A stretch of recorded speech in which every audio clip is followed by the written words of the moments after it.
don't you sit down and write a top 40 hit song sometime? Could do it if I wanted, but even if I did, the chances of it getting played on a top 40 radio station are not very good. Why is that? Because of the attitudes of programmers, and there's a certain political rigmarole that one must go through in order to have the top 40 record, including special types of presents to certain people in the industry, and that's something that I don't wish to be involved in.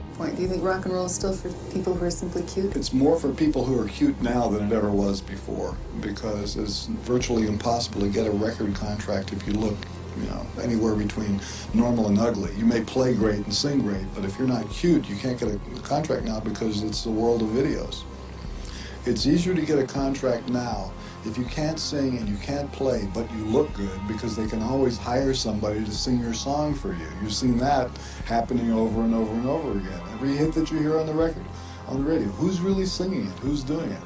Because the person that you see in the video is dancing and looking good with nice clothes and everything, and it's all fake.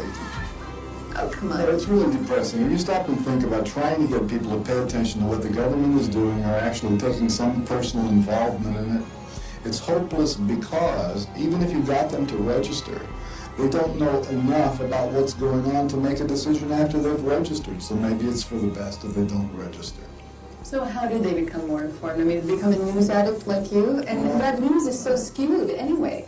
Well, I'm watching the same skewed news that's available to everybody else. I don't have any kind of secret information that comes filtering into my house. But what I've learned to do over the years is subtract the spin.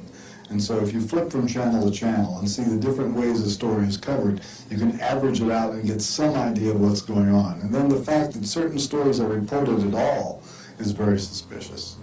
And you learn to spot these, why are they talking about this? For people who need to be entertained, okay, it's doing its job, but I have a different view of music. I think that it has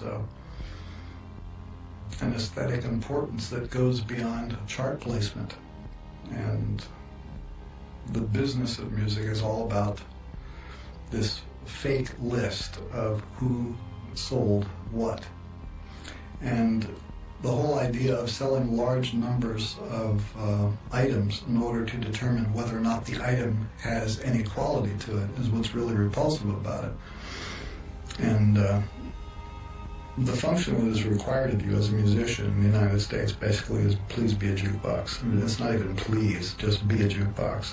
We want you to play whatever it is you just put out on your record, and we want it to sound just like the record.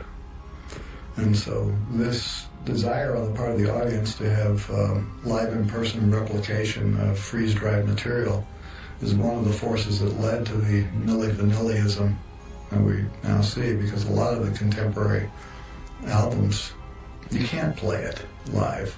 You have to just have a track playing in the background and fake it. Musicians will always make music. However, the people who make records are not always musicians.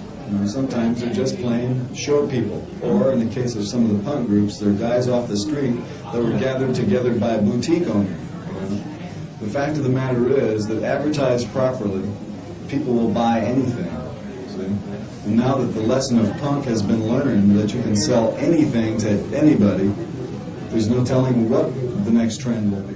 As a musical reporter, how do you feel about the, I'm scared to, about the music industry as a whole? Because, you have had a good time making a good living at the music industry. Well, let's talk about the music industry for a moment. Okay. The important word here is industry, not music. That's the key word. It's very big, and it's very powerful, and the bigger it gets and the more powerful it gets, the more appealing it becomes to people in government, because they see a vehicle by which they can reach a younger age voter group. And so we have situations like people who want to run for office approaching people who are in the music business to either donate their services for concerts or to endorse candidates. It started to happen during the last bunch of elections, and I'm sure it's going to happen a lot during the next bunch of elections, and every time you see a political political figure in the presence of a person from the music business or from television or from the movies, you should smell a rat and get away from it. You mean because you think they've been paid off to support that person, or perhaps they have convictions in that There are area? very few times that I can imagine where convictions will play a part in it, and many times where there is pressure put on the artist, especially in terms of recording artists, where this joining of forces between the music people and the political people are to the advantage of both parties. But now you come back to that very word that Ren used, power. What about the music of today? What direction is it going in? It's going to the bank. Is that a creative assessment? Is that good for music? It's not good for music, but the accountants love it. Mm-hmm. How about radio? Same thing. Are you at all embittered by the fact that the same people get played on commercial radio? I don't listen to the radio. So you have nothing to Maybe I shouldn't either. There's nothing in it for you. What about television? Watch much television? No. I like the news. I watch CNN most of the time. Mm-hmm. Does the news ever get you down? I mean, that's not a... No, I like to watch the news because I don't like people very much, and when you watch the news, if you ever had an idea that people were really terrible, you can watch the news and know that you're right. Let's talk about things on television. CNN. What do you think of CNN? I started watching CNN when you didn't have to pay for it. Now they're scrambling it and you have to pay to see all this right-wing hogwash they hand you. But CNN started off as a very good idea. You could see news all the time, and then it got bigger and bigger and bigger, and it started going more and more and more to the right. And I think that right now, in order to watch CNN and extract news, you have to read between the lines so much and filter out all the speculation that they include in the news stories. I mean, showing the pictures and telling people what happened, cut and dried, that's the news. Yeah. When you force a person who is a participant in the news story to speculate on what it really means, I think that's pushing it, and they stay on that stuff too much. Now, I've actually seen you on CNN. Yeah, sure, I've been on there. In fact, they interviewed me the other day. I put a thing in my book about CNN and how I think they've gone down the tubes, and they interviewed me about that, and I told the same thing to them. Yeah. But let me give you an example of a CNN technique. Okay, once upon a time, there was a news story that was announced by the anchor like this. Dan Quayle will now be involved more in government policy-making decisions. So what do we see for videotape? Here's George Bush. He's wearing a white shirt, he's got his sleeves rolled up, he's holding a box of popcorn. And he's in a movie theater. And behind him, in the darkness, is Dan Quayle, walking around like a little clone in the background. And right behind George Bush is Dan Aykroyd and Kim Basinger. And obviously they are at the premiere of a movie called My Stepmother is an Alien. Now, this is a Weintraub Entertainment Group film. And Mr. Weintraub and Mr. Bush are friends. I did some research. I found out how this story came about. George called Weintraub and said, "Do you have a movie?" He needed a little promotional thing to stick on the air. This is obviously a plug for a movie, and it's introduced as a story about Dan Quayle. Now that's an abuse of the news, I think. Schools train people to be ignorant with style. They give you the equipment that you need to be a functional ignoramus. American schools do not equip you to deal with things like logic. They don't give you the criteria by which to judge between good and bad in any medium or format. And they prepare you to be a usable victim for a military-industrial complex that needs manpower. As long as you're just smart enough to do a job and just dumb enough to swallow what they feed you, you're going to be all right. But if you go beyond that, you're going to have these grave doubts that give you stomach problems, headaches, make you want to go out and do something else. So I believe that schools mechanically and very specifically try and breed out any hint of creative thought in the kids that are coming up. My idea of a good time is the biggest problem facing the world today is mental health.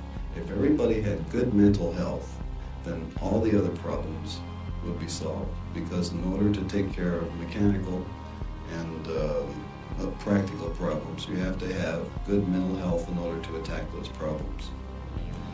If people have motives that are not worthwhile, then those bad motives are always going to creep into their activities. Then you see that every day from the way the political people work.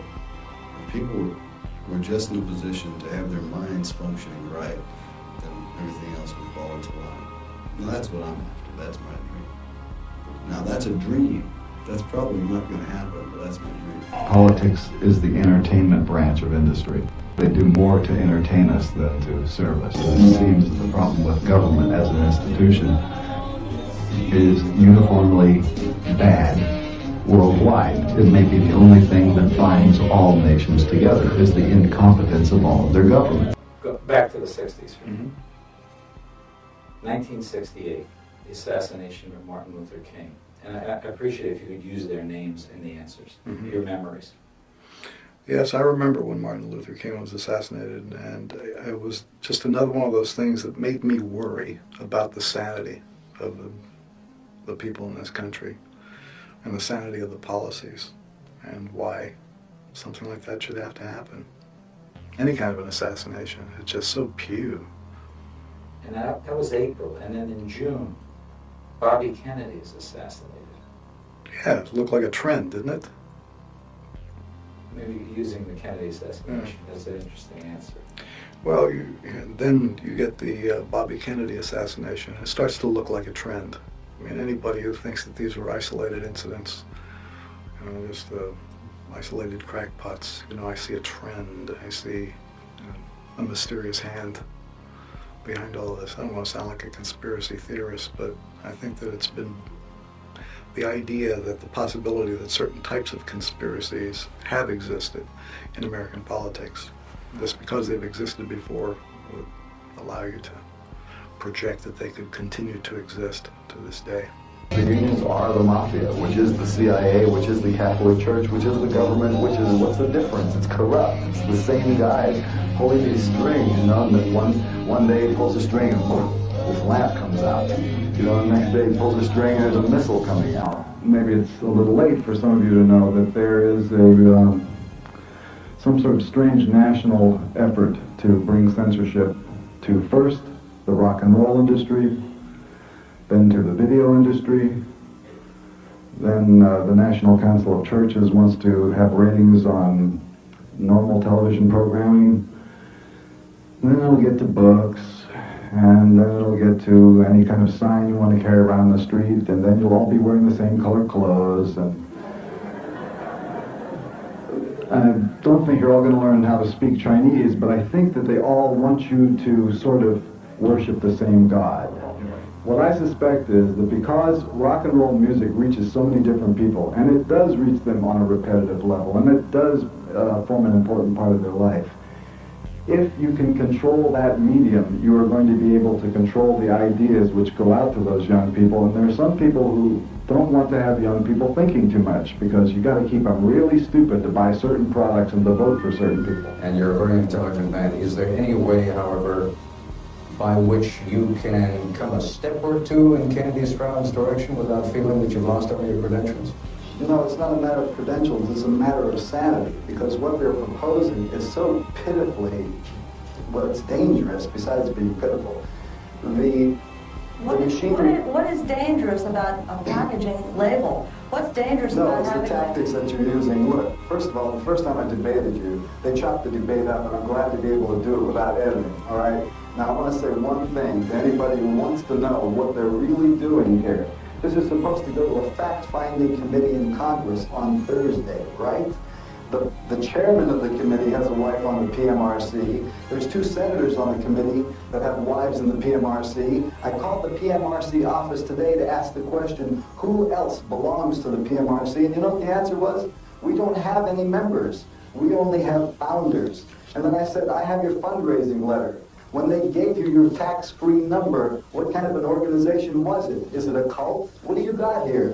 What is going on? I'd just like to comment at this point that one of the founding members of the group is Tipper Gore, the wife of Senator Albert Gore, who happens to be the co-sponsor of the legislation against anti-piracy laws for the music industry.